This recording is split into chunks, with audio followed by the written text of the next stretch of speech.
So Greta, I'm pretty pumped to have this conversation with you. It's amazing to know you and to share about you and what you're doing with our audience. I want to start by asking if you could share about what lights you up. What are you really passionate about?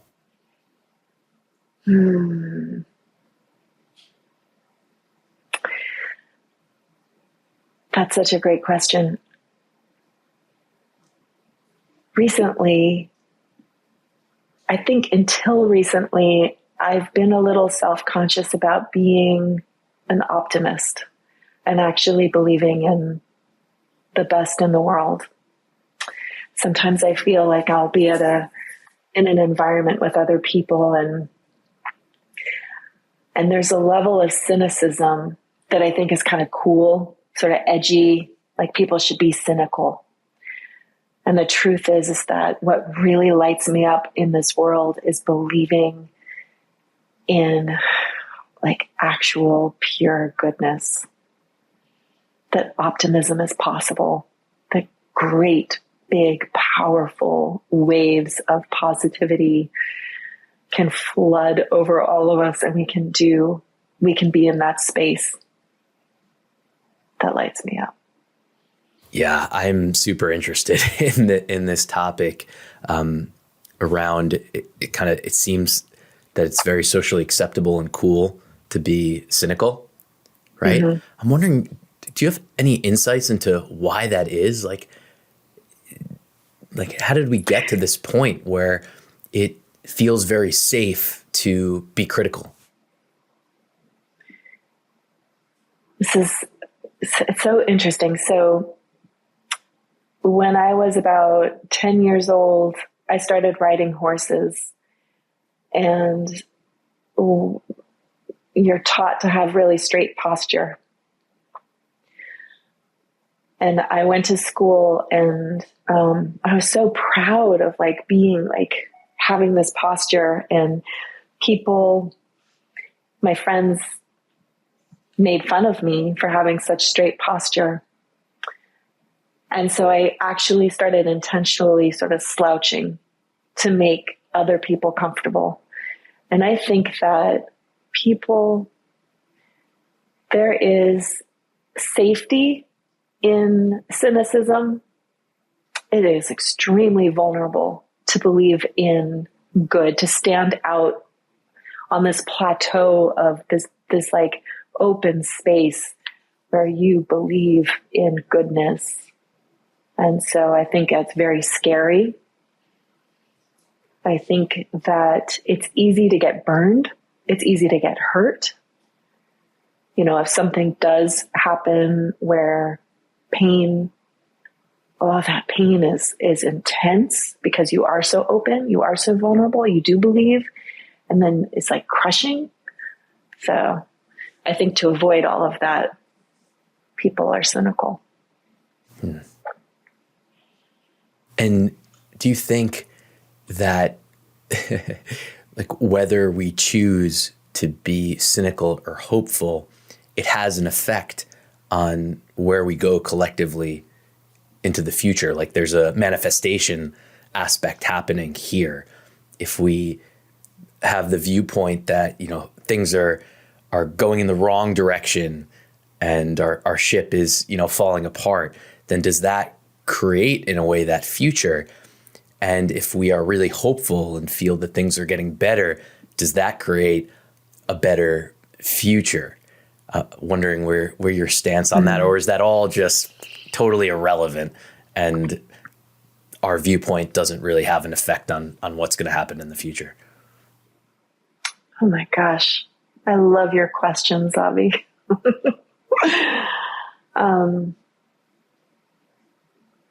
So I think I told you this morning, I had someone gifted me this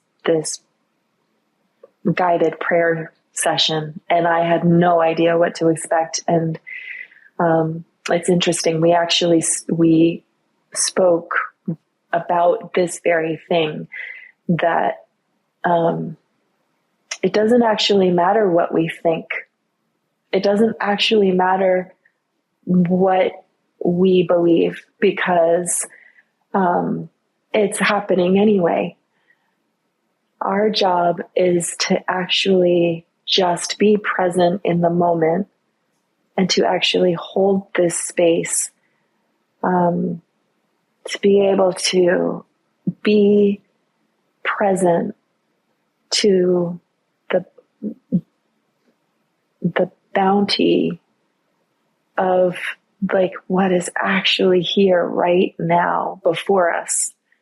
I think the vulnerability and the hope is in being able to feel the goodness of that. Like, and that's, it takes a lot of brave courage to be able to be just sort of open to the goodness that is happening right now. And this is not to say that I think the cynicism comes from like, oh, well, that's naive because there's all this horrific stuff happening in the world. And I myself have mistaken being open with denying seeing the truth of some very difficult things that I absolutely needed to address and to change in my life. And we're talking about like serious shit. But being like present in the moment to what is means that we don't have to worry about the future. We do have to, it's like freeing, and it gives us the space to be able to have empathy and love and gratitude and compassion for ourselves and for the people around us. And I have to believe that that in itself will result in something profoundly wonderful beyond our wildest dreams. And not to say that it's like, you can't even define that. You can't define what that will look like. I spent a year living on my mother's property, and she has very humble means: dirt floor, thatch roof, straw bale walls, compost toilet, solar energy, beehives, an old horse named Star, a dog named Happiness. And in this space, like just being very, very present, I felt more peace and serenity than any manifestation of what I might think is going to happen in the future. I hope that makes sense. Yeah, it does. It does to me. I noticed that within myself, there's a part of my mind that, has anxiety, a lot of anxiety about the future and what is going to happen. And there's this story that's been on repeat for a while that if I don't worry about the future, then it's not going to be okay. Right. So like what you're talking about of like being in the present, like what prevents me and maybe others as well from doing what you're saying, just fully embracing what is here, is a fear that if I do that, I'm somehow being complacent. Yeah. And it's not good. It's not good enough. Up. And like what I hear you saying is like, that is good enough. And that's where the trust element comes in. And that I can rely on that practice. Like, but there's fear there for sure, Oh my God. Yeah. Yeah. So I want to share this extraordinary thing that, I can't believe I'm going to share with you, but, okay. So I hold my stress in my hands. My hands are like, and so when I was 25, I developed this tremor, and it's just something I live with. It's annoying.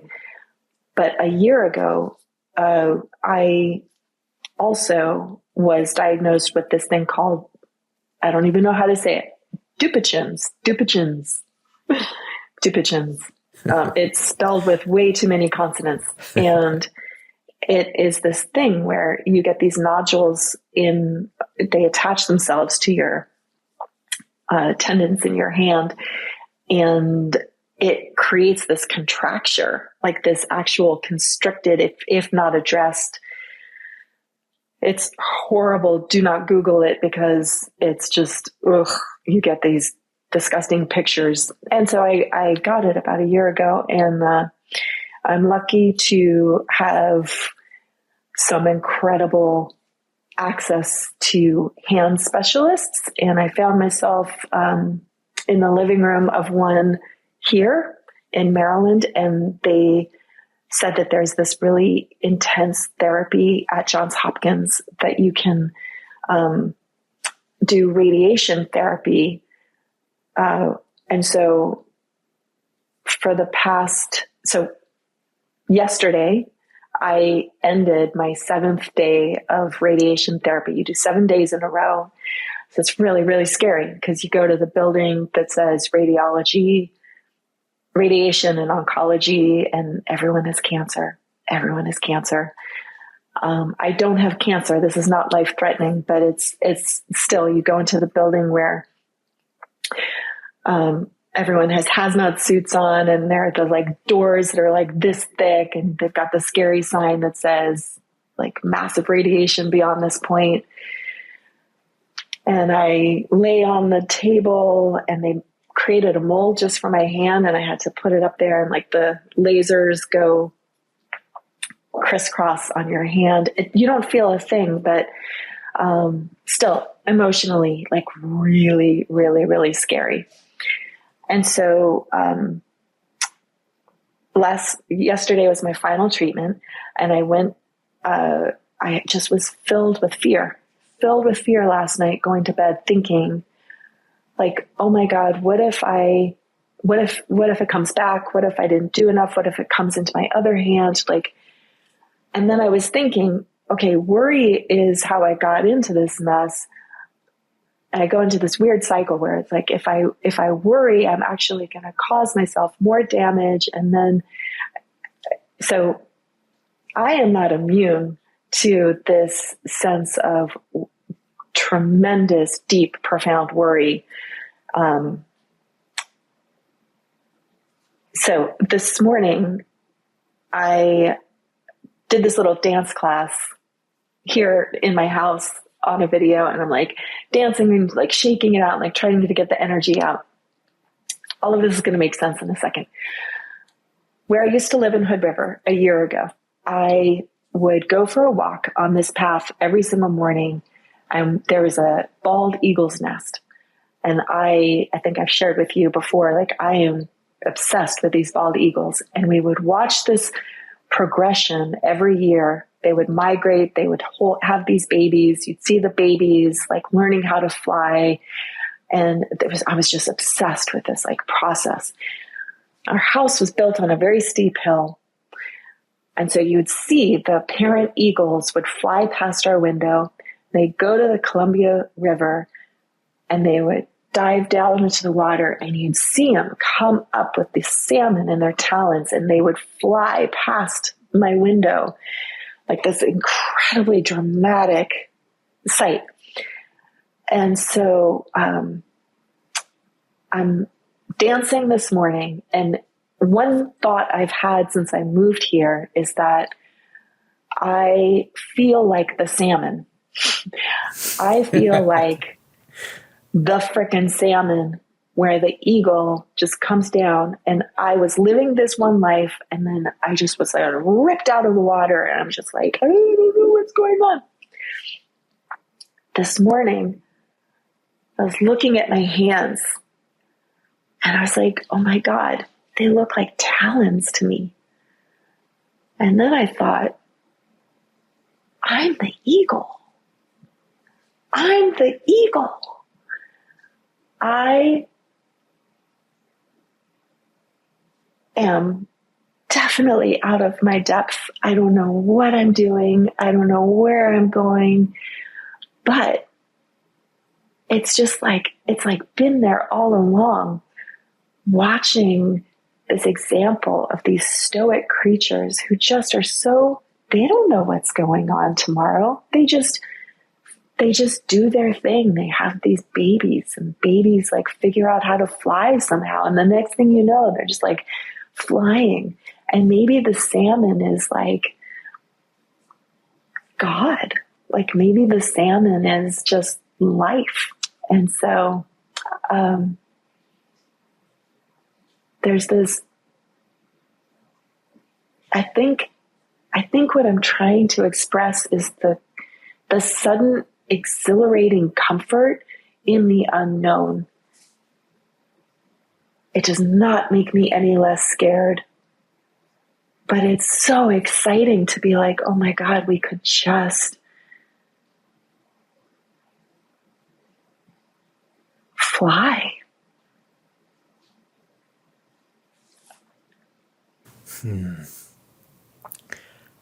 The excitement in the unknown.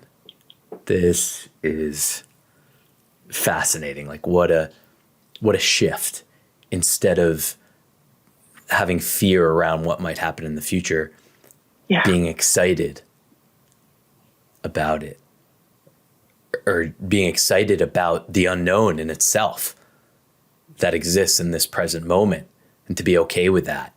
You know, I feel that there's a connection here too with gratitude practice, because when I'm practicing gratitude, I don't need to be thinking about the future. The future is not important at all. It's this feeling of being grateful for what I've experienced and what's here, like you said, in the moment. Well, have you ever been able to actually predict the future? I mean, have you been able to have your plans worked out? No, I mean, this is the most fascinating thing, I think, and really the proof of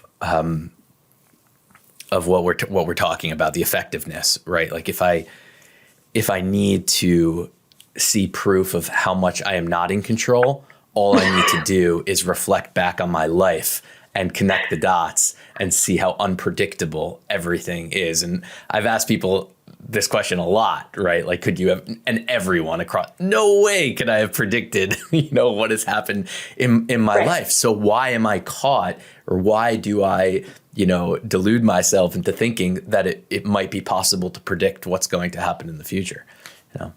Yeah. Yeah. I mean, so, for me, it's about finding a home, I want to feel home. And I've been on this journey of thinking that I knew exactly what that was, and then being in a whole new place and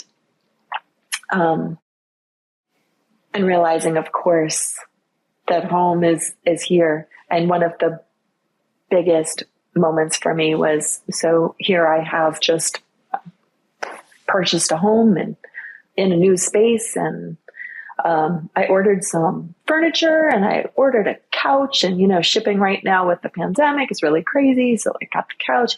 The couch was delivered, and I had so much wrapped up, like, oh, when I get this couch, I'm going to be home. I'm going to sit on this couch and it's going to make me feel so good. And it was the most empty, meaningless. I looked at this thing and it was like, it felt so cold and completely unsatisfying. And I broke into tears, and I was like, oh my God, I will never feel home. And this incredible just threads started happening where it was like, I could sit on the floor and just feel like, just like for me, it's about going inward and being like, loving myself and knowing, what do I need in this moment? How can I actually feel? What was the feeling I was trying to get at? What was it about the idea of the couch that I can actually manifest and happen? And for me, it's about, it's more about like having this conversation with you, connecting with people that I love, giving myself really, like, making myself comfortable, drinking enough water, having a cup of tea. And so slowly, like, getting a like cozy blanket. I don't know. It's about like nesting into this space of, it's not about this stuff. It's not about this stuff. And it's easy, it's like, it really, I could go to my mom's house right now and go hang out in Star the Horse's stall and feed them some oats and feel more at home in that moment in a second than anything else. What is that about? What is that about? Yeah, like I've had the thought of like, wanting to make a simple life sexy.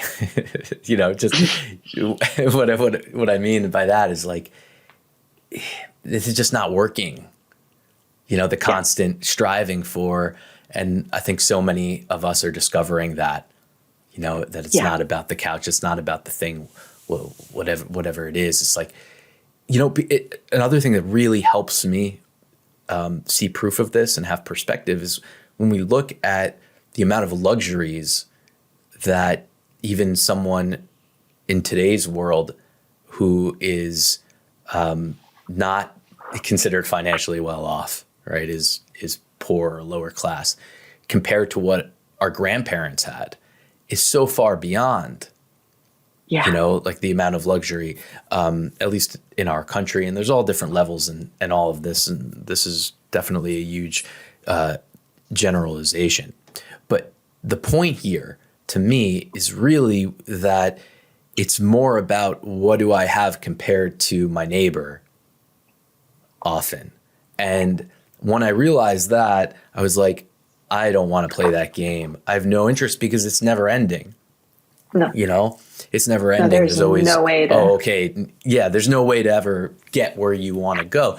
But also it's about desire, I think, and looking forward to something, when this happens, the vacation, the meal that I have, the time with a friend, whatever it is, it's like looking forward to it. And I've been thinking about this, and I think it's a both and maybe, because one, I want to feel content.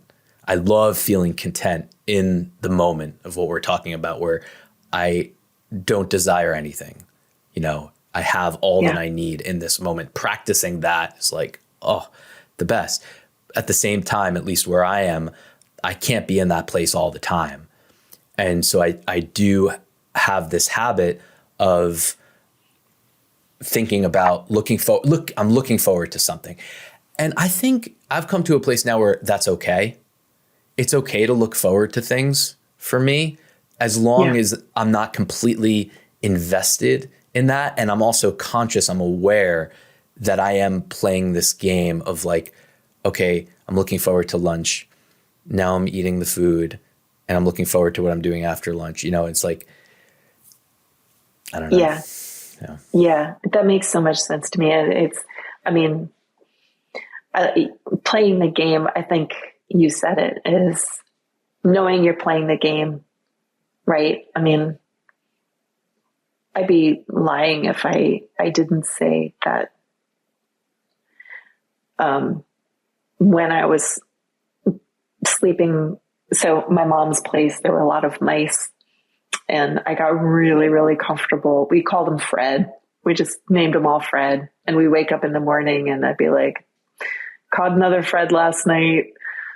Or my mom she had this wastebasket in the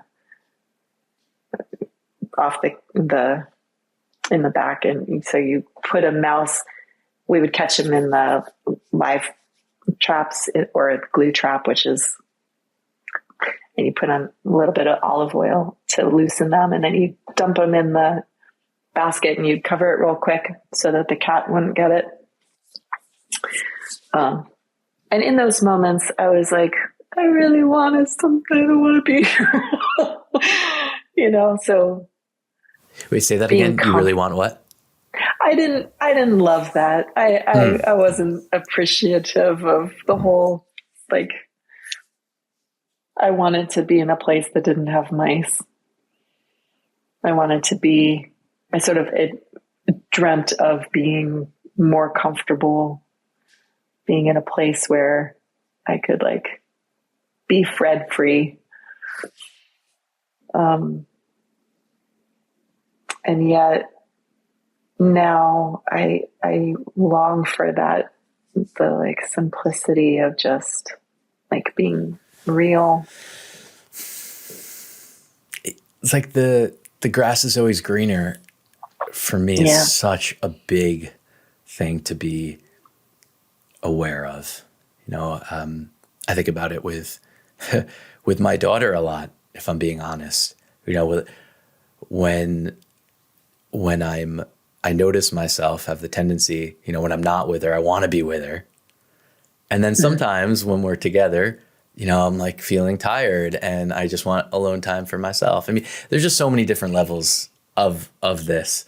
And it's just incredible the way that the mind works. But I want to come back to gratitude because you're heavily involved with gratitude. And a lot of people might not even know about all the amazing projects that you've been involved with. It's really incredible. I don't know if we have time to go into all that or if you feel like going into all of that. But check out what Greta has done because it's really something. But if you want, we could talk in particular about gratitude revealed in working with Louie Schwartzberg and this project. So if you want to talk about the project and also maybe how it's changed your relationship with gratitude and what you've learned from it. Yeah. I mean, it all ties so nicely into this because I struggle with believing in sort of God or, powers greater than myself. But there are these incredible, I have had the opportunity of being able to be a part of these like extraordinary projects, and they kind of just like come into my life, and I'm very, very, very, very, very grateful for them. I had the privilege of meeting Louie Schwartzberg back in 2014, and he had two projects that he was working on. He had just done this little video. He had filmed a conversation with himself and Paul Stamets out in the woods talking about mushrooms. And he thought, could we make a whole movie about mushrooms? Do you think people would be into that? And of course, we started down this journey of creating fantastic fungi. And then at the same time, he believed in the power of gratitude himself. And he felt, this is what's so cool. So he studies nature. And he has been on this quest for trying to convey the wonder and awe that he sees himself, trying to actually bring that and share that with the world. And so he has traveled the earth to places that we will never see. And he has brought back these extraordinary visual stories for us to feel as though we have actually like witnessed the world. And he thought that the place where nature and humanity intersect is this space of gratitude, that we are able to witness with our eyes. This information comes in and it's visually healing, and it comes into our hearts, And we have this expression of like being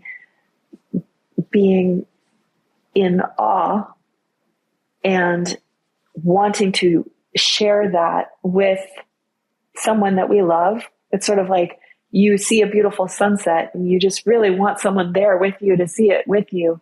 And like that, what is that? What is that expression of like you're witnessing nature's beauty and it comes in your heart? And so Louie says it's gratitude. And there are all sorts of like ways that we cross into this conversation through curiosity, through wonder, through awe, generosity.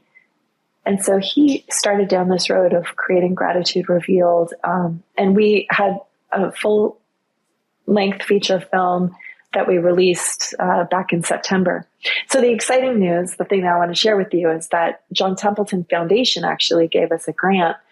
And as of January 1st, we are able to, we no longer are going to monetize it at all. We're going to actually make this accessible to people so that everyone in the world can see this film. But we're taking it one step further. Louie believes that this experience is best had in community. And so he really wants the film to be witnessed with others. So we're not just going to put it online or anything like that. We actually are going to be holding these gratitude gatherings. We're going to do one a month. And these gratitude gatherings, some of them will be virtual, some will be in person, some will be hybrid. We've got really beautiful ideas about like having this immersive gratitude experience where all of the senses would be stimulated. And of course, like bringing the film to life. One of the favorite parts of the film, for example, is an animation called 85 that is narrated by InQ doing like a slam poetry reading. It's really moving and touching about love. And so, for example, a gratitude gathering might have the 85, this clip on this like large immersive screen, and then InQ would do a poetry reading in person with that, with music. And so we've got really cool ideas about what these gratitude gatherings will be like. And so we're hoping that people can attend these, but if you're not able to, then we're inviting like the true meaning of give the gift of gratitude. We will encourage people to host their own gratitude gatherings, and we'll provide you with absolutely everything you need to be able to screen this. Again, we're encouraging people to do in-person screenings, but also virtual screenings. And so it now becomes possible for organizations, nonprofits can use this as a catalyst for fundraising for their mission. We're not able to monetize, but nonprofits can use it as a fundraising vehicle for their organization. Faith-based groups, communities, parents, teachers, universities. We're doing this really cool nurse initiative where we're going to some of the best hospital organizations in our country. And the hospitals are giving the screening of Gratitude Revealed as a gift to their nurses.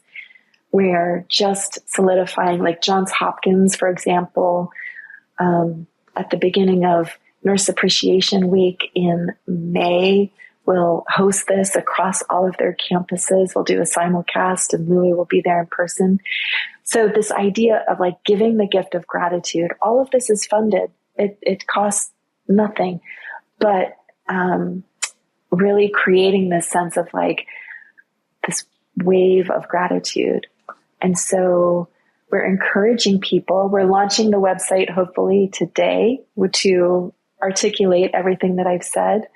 And there's one last part of it, which is an educational curriculum. So you can watch the film and you can also have this really beautiful guided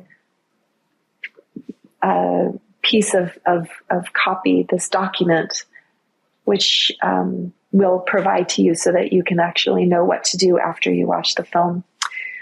So all of that is happening. That is Gratitude Revealed, the new evolution. We're calling it Catch the Wave.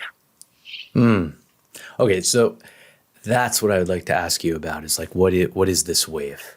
Gratitude, and what you've noticed both within yourself, how you're changing maybe with gratitude becoming more a part of your life, and also like the process that people are going through, right? Like catching this wave. Like, what have you learned about like how this works? Maybe for someone who, they know the word, obviously, gratitude, but gratitude is not really a part of their lives in terms of having a practice at all, and then moving in the direction where someone starts to open up to the sensation of being grateful. What have you learned about like the human process of moving in that direction?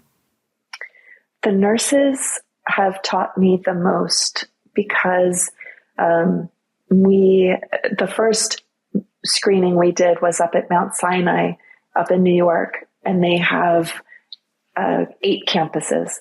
And so we did a simulcast with all of, it was like 8,000 nurses. And, what they have been through, and with New York being the epicenter of the pandemic, they use gratitude as the number one survival tool for their mental health to be able to come to work each day. And so I think, whatever I think I've been through, they've been through. They describe it as war. Like if you have either been in war, but they feel as though they have been at war.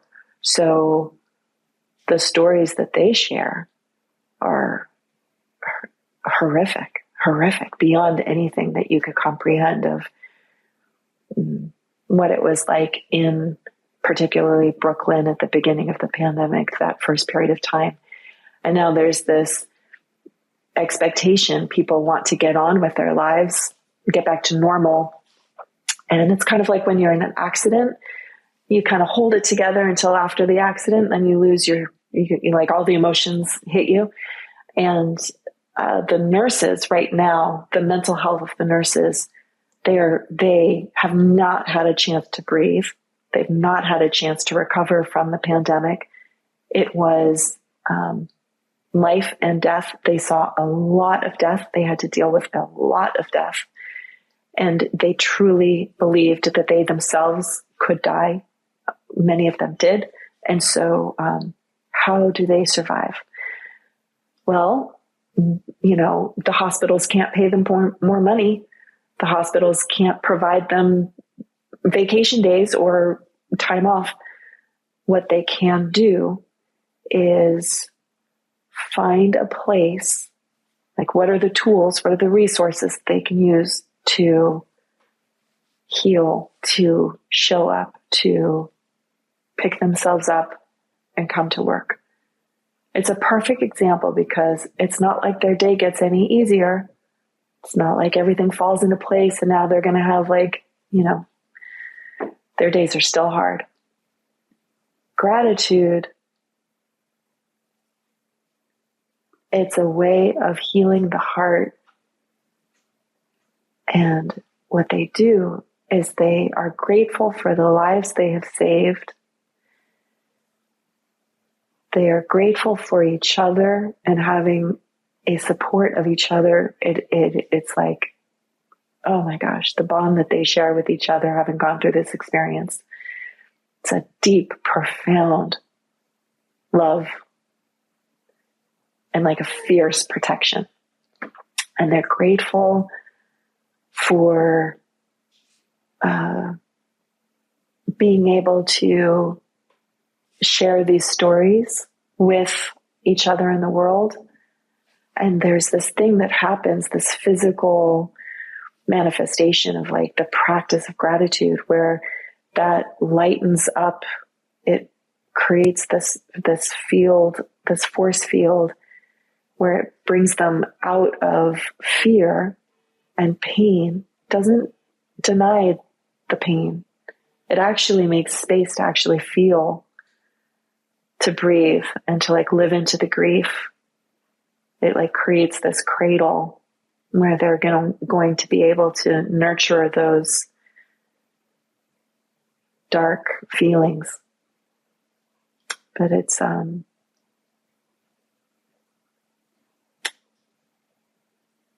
healing. And so for me, like witnessing that practice of gratitude in real time, it's helped me to see that this is the real deal. Like there is something to this. And frankly, I'm not sure what alternative we have because of all the hard stuff that we actually do see and witness and experience in our lives.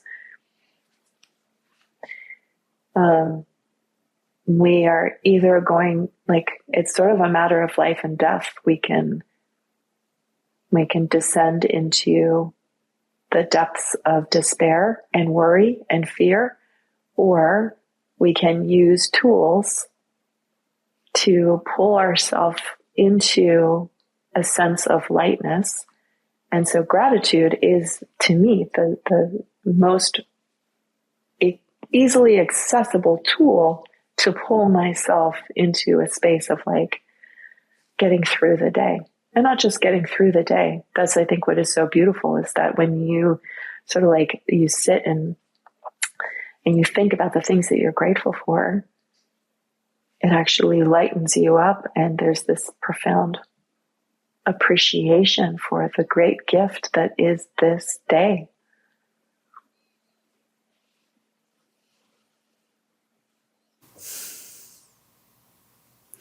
It's pretty amazing to me that it's as simple as a choice that's made, Right. Again and again and again. It's like things just exist, like reality is here. Mm-hmm. And it's true that things are really hard. I mean, the example that you just gave with the nurses is a beautiful one, I think. And the fact that they've gone through such challenges and have now come to a place of gratitude to a certain degree. I mean, like you're saying, I think that shows so much. I mean, what can we do? And there's so much outside of our control. But that choice, whether or not to look at my life, look at my situation and feel sorry for myself, or to feel grateful,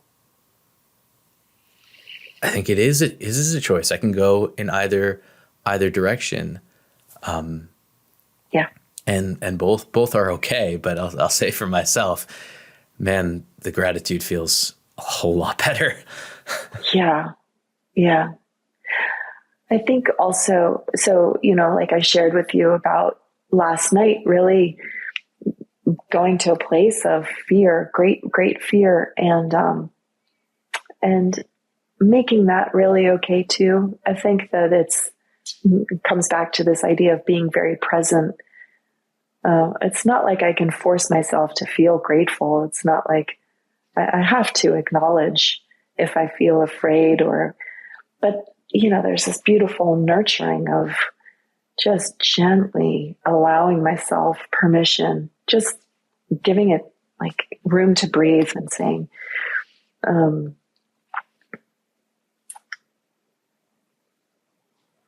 I imagine, it sounds cheesy. I want to say it like sounds cheesy, but this idea of like loving myself, really, really loving myself. And I've been trying to treat myself really, really well and saying like, what do I need in this moment? And if I need to feel afraid or if I need to feel fear, I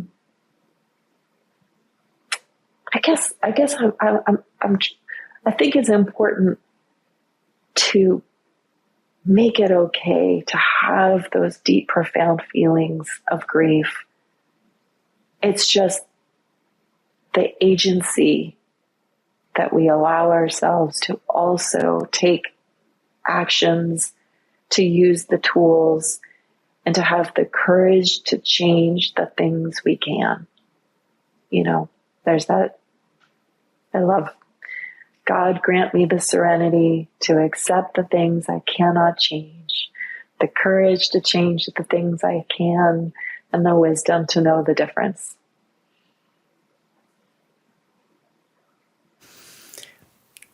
Yeah, you mentioned that to me before, your relationship with the serenity prayer. Why is that so powerful for you? What about it causes something to click, or you want to remember that, right? What is it about it? Because in the moment of despair, when you don't know what to do, it's easy to, there's always something that you can do.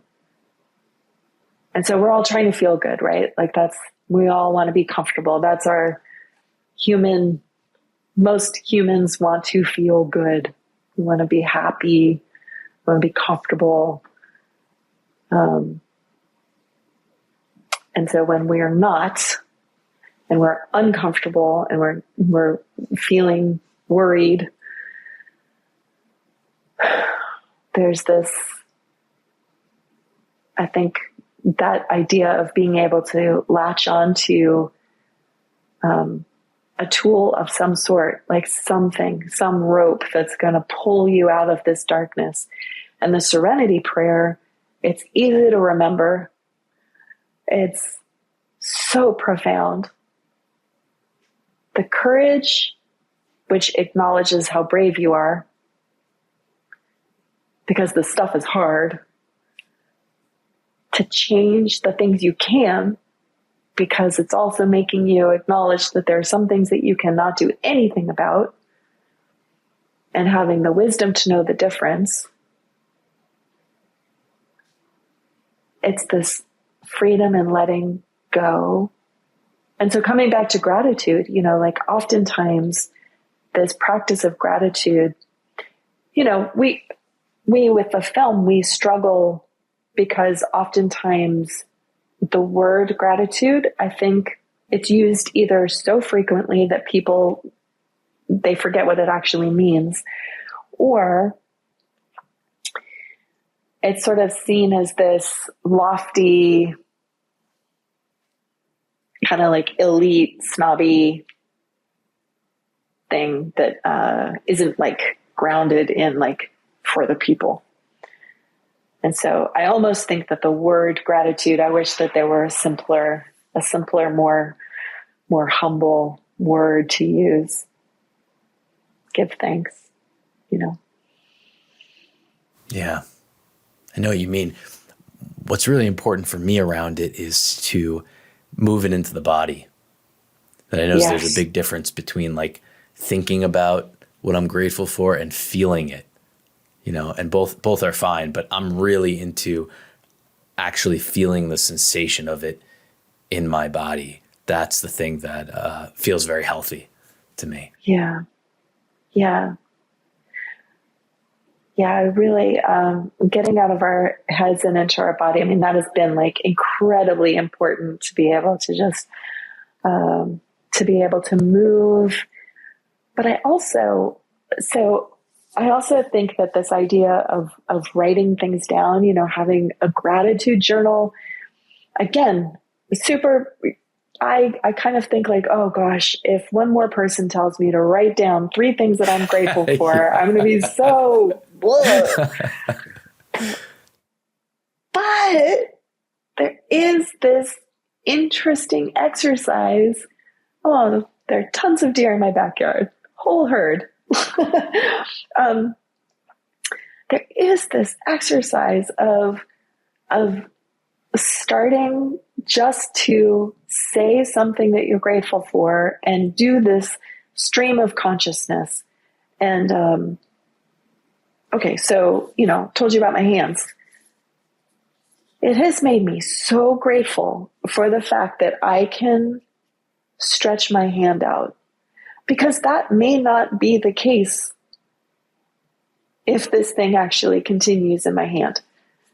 I might actually lose that. And so I am so grateful for the ability to stretch out my finger. And I can just start there. It doesn't have to be like big lofty things. It can be like, I am so grateful that right now I don't have COVID. I am so grateful for the ability to breathe in my lungs and I'm not coughing. I'm so grateful for the ability to be talking to you right now, to be connected through technology, to use technology for good, and oftentimes when I think of one thing that I'm grateful for, there's this natural sort of like, yes, and like, oh, and I'm also grateful for. And so I don't know that we need to analyze why that's so profoundly helpful. It's just the fact that in this day and age with so many difficult things going on, if that is helpful, I think that we should have more and more people participate in this practice of gratitude. And so the reason why we are doing Gratitude Revealed and trying to get people to watch the film and experience it, not just to watch the film, but to actually ignite this idea, this ripple effect, this wave of like, use this tool. I think that it comes back to that agency of like, we can do something and we have a choice of doing something positive or negative.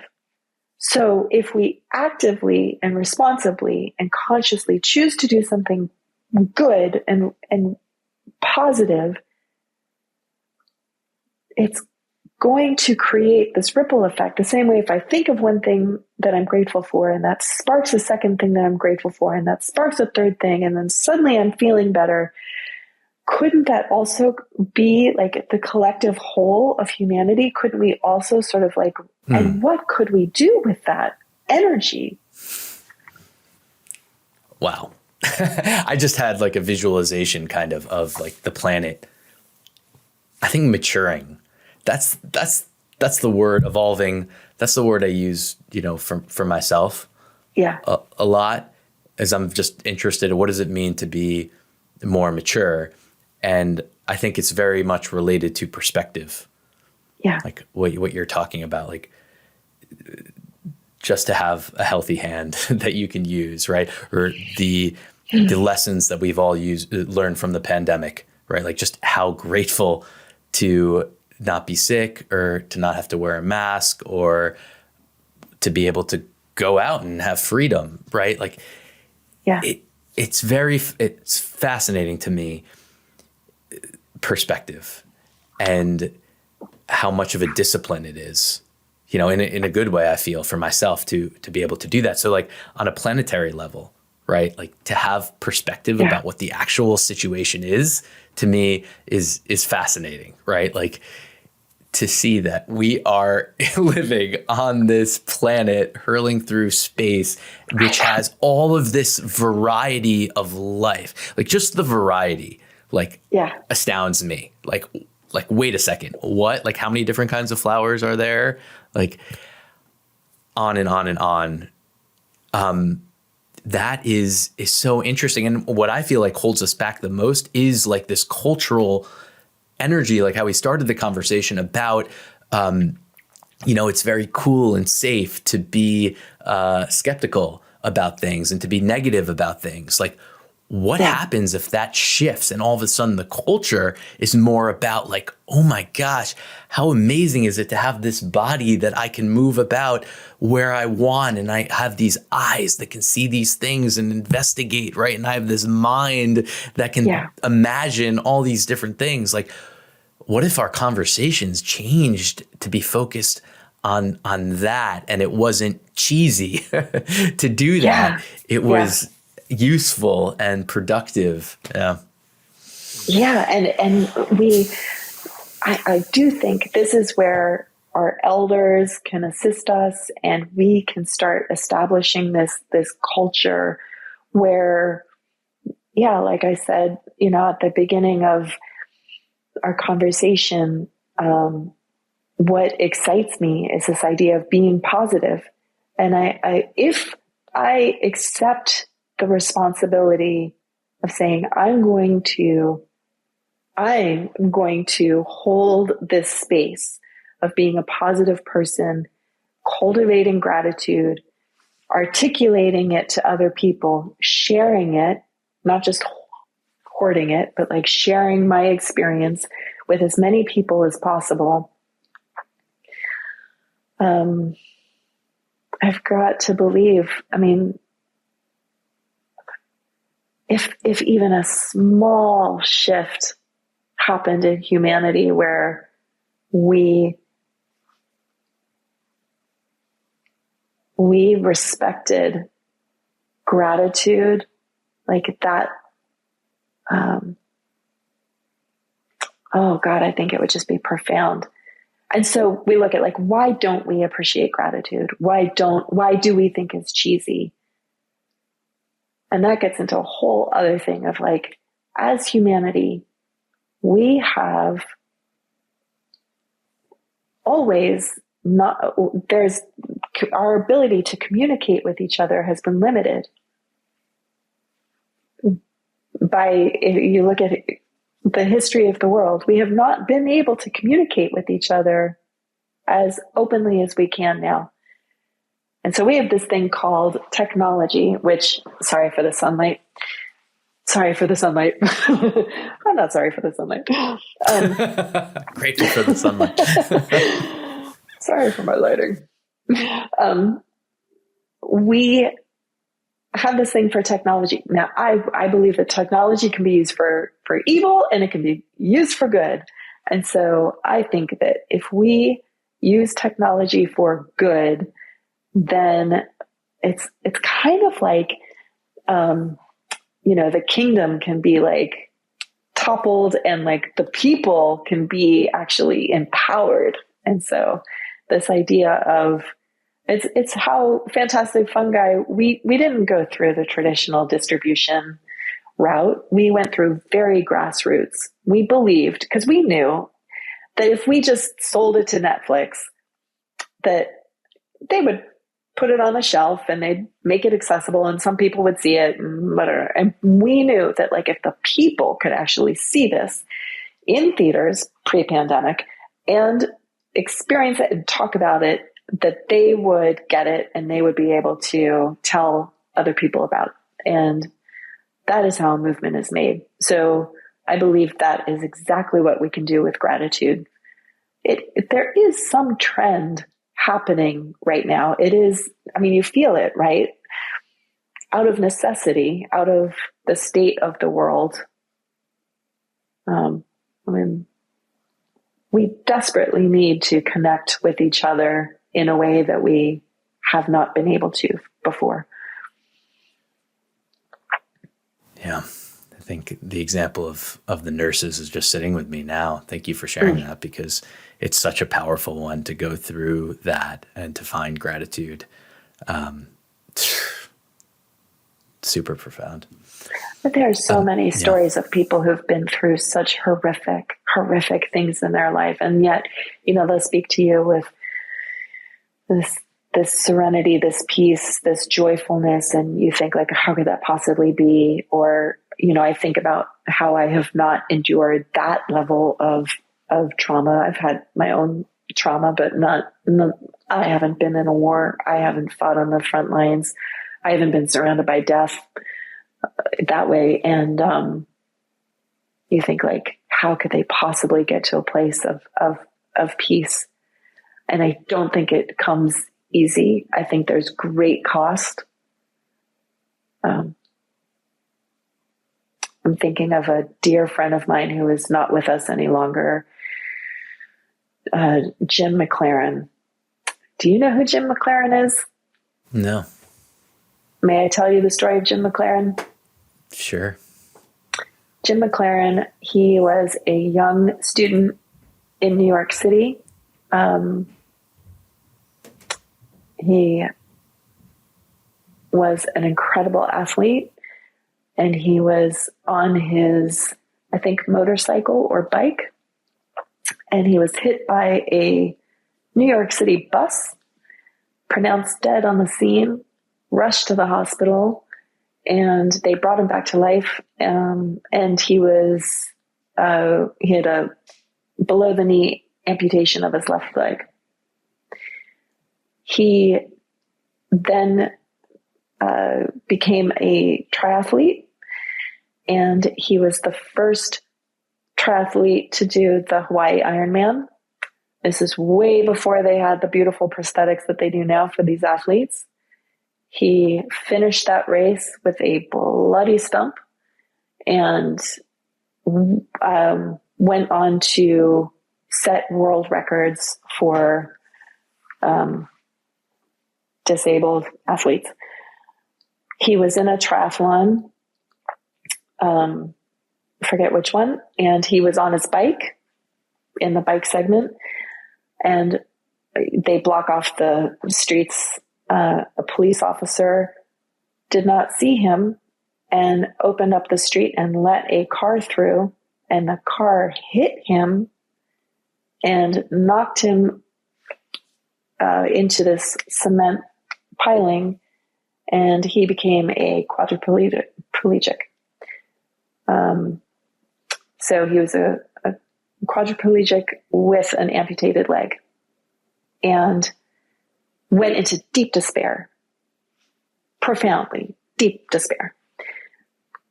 The city was able to provide him, I think he sued the city or something. And so the city actually provided him with money to, he was able to take care of himself quite well that way, but he spent all of it on drugs and disappeared. And his friends found him in Hawaii in a wheelchair going down the highway in the middle, on the double lines, just wanting to die. And so the Challenged Athletes Foundation was founded because they wanted to get Jim McLaren a van, and so that he could drive. And they basically, his friends saved his life, and he became this speaker. And he went back to get his PhD in heroism. And he believed studying heroes' arc. And if you look at the heroes in our world, they typically are tragic characters. They have lived extraordinary, lonely, horrible lives because people kept calling him a hero, and they would call him and pour their souls out to him. He became this beacon for people to just they were coming to him for help. And so Jim, such a beautiful man. He would rally and he would pour out his soul to help people at great personal cost. And I share this because somehow, as long as he was alive, and he died because of an infection, and, unfortunately, because of his condition, he wasn't able to sense that condition until it was too late. So he died of a medical thing. He would say to me, "What choice do I have? I can either descend into hell, or I can see that somehow this was a gift where I could actually help people." And it's just not it felt good, but it still was this place where he was able to come to peace with his life. And he actually tells the story where the morning that he got into the accident, he woke up and he said to his girlfriend at the time, "Something incredible is going to happen to me today." And he had the sense that that was going to all happen.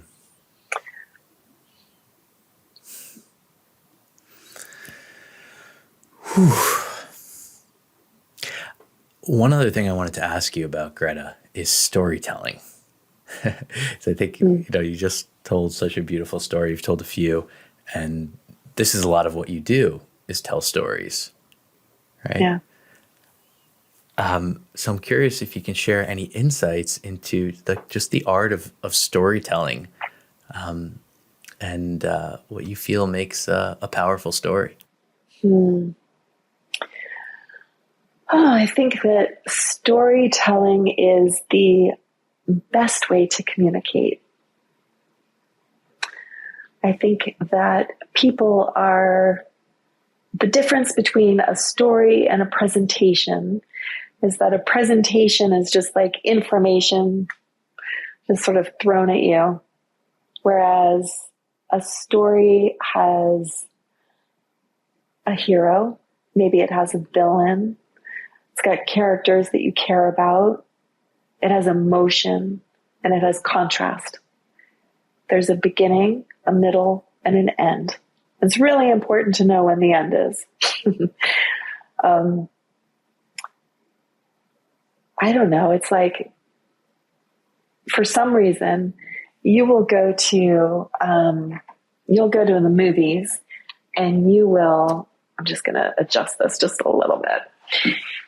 You'll go to the movies and you will sit at the edge of your seat, and 2.5 hours or whatever will just like fly by, right? But if someone just tries to sit and tell you about his information, you're yawning and you're bored within 1 minute. So I guess I learned really early on that if I wanted to effectively communicate, it seemed to work if I delivered that in the form of a story. And I enjoy hearing stories. And I think when you hear a great story, it's like you want to share it with other people. So yeah, I love storytelling. Me too. I'm still trying to understand what it is about stories that's so compelling. Like it feels so essential to what I am and what I'm interested in spending my time doing. Yeah. Hearing stories, like what is that? There's one very important component of a story is that there is a challenge. There's a problem that has to be solved. And so I think that resonates with people a lot, where they recognize, there's this really funny comedian who was talking about, like, if those Liam Neeson movies, if he just like always is saving his daughter, right? His daughter's always getting kidnapped, and if he were to try to rescue her and it turned out that she was just shopping at the mall or just like looking for colleges or whatever, it's like we wouldn't care. But somehow, I think, gosh, there's a teacher who he was a theater teacher, but he did a lot with like rhythm, and he did a lot with teaching us just that, and this is like so beyond like our brain, we just have to like scoop our brain out. The rhythm of our heart, the rhythm of our actual like heartbeat. We actually have this pulse. And so we recognize a lot of the way that we encounter the world has a lot to do with things that have nothing to do with our thoughts in our head, but have a lot to do with just like,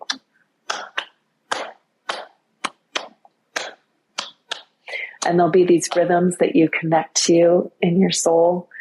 And so I think story has that contrast, and that contrast is, if you look like sort of what does it look like? It's sort of like a heartbeat, and that connects to here much more than here. I think information is just up here, but like story is in here. It so is. It's like when I'm considering myself being engaged in a story, whether it's a book or a movie or whatever it is, it's like my jaw is just, I just imagine my jaw being open and just being like totally riveted, like you said, just like immersed in what's happening. And I love it so much. It's like I've given up a lot in my life, and I'm sure I'll continue to give up a lot more. I don't think I'll ever give up stories, and nor do I want to, you know. Oh, no. I love it. No. Yeah. I don't actually have that many books like anymore. I've sort of like cleared out some of my books, and the only books that I will always cherish, I have all of my childhood books, like all of them. My library. You know how people are all like, "Oh, I've got all this, like this is incredible." My library consists of Free to Be You and Me, and like my little Peter Rabbit collection, and Where the Sidewalk Ends. Do you tell your daughter stories? Do you? Oh my! You know what's really interesting about this, actually? Glad you asked that, because it sparked it in me. This is a really recent thing for her, that she has begun asking me to tell her stories. I mean, we've been reading books for a long time, but we'll just be hanging out in the car or wherever, and she'll say, "Daddy, can you tell me a story?" Oh. And it's been a very interesting experience for me. It's like, what story can I tell her? Like, I could just make something up, but what I normally find myself doing is thinking about different experiences that I've had in my life that I could share with her, that she would enjoy. So it's like taking me back to all of these different things that have happened to me. And now she asked me to like repeat them. She'd be like, "Can you tell me again the story about when your sister, Aunt Sari did this," or whatever. It's great. It's so fun. So yeah. Storytelling. I love that. Yeah. I love that. Yeah. I think stories. So yeah. There's oftentimes, I think that's a good way for us to remember something important.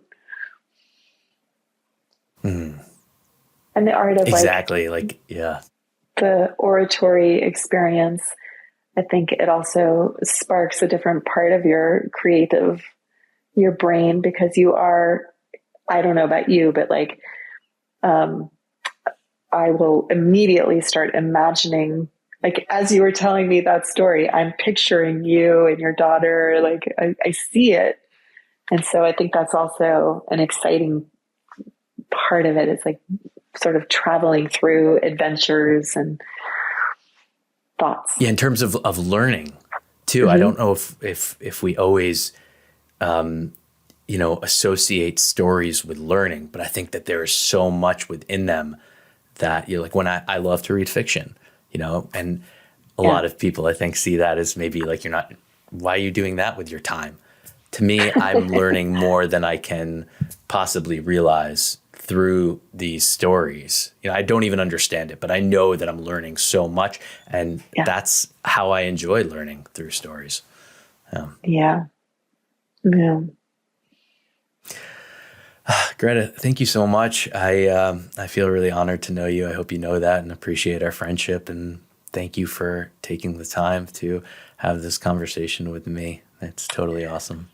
I feel the same way, Avi. I think that you are truly a light in this world, and your generosity, it is a gift. It's a real gift knowing you. I definitely consider you a friend. Thank you. Thanks for listening. If you've enjoyed this content and think others might as well, please feel free to share and subscribe.